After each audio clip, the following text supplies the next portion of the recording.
Maria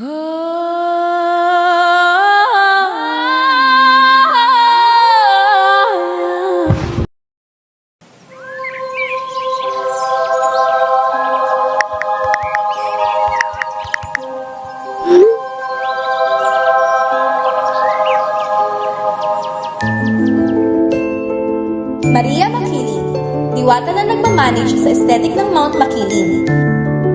Bathala, literal na CEO na nagmamanage ng lahat sa universe. Siya ang creator at source ng lahat ng power, kaya siya ang boss ng lahat ng Diwata at Anito. Wow! Bilis naman sa chika ni Diwata at Bathala. Sinagad sa GC. Tong dalawang oldies na to, padalan ko nga ng iPhone para makapunta.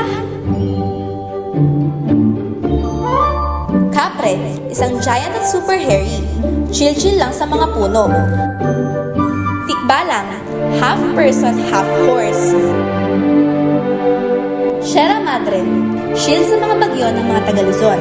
Siya ang OG guardian na nagpoprotekta laban sa mga illegal loggers at mga bad vibes. Nuno sa punso, the tiny landlord, old man elf na literal na nakatira sa mga punso. Magic words, tabi-tabi po!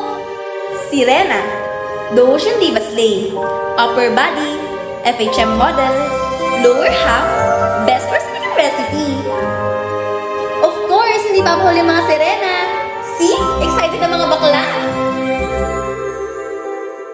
Manananggal, nag-i-split body sa gitna tuwing gabi. Para ma-defeat mo siya, basic lang. Find the lower body at sprinkle ng asin.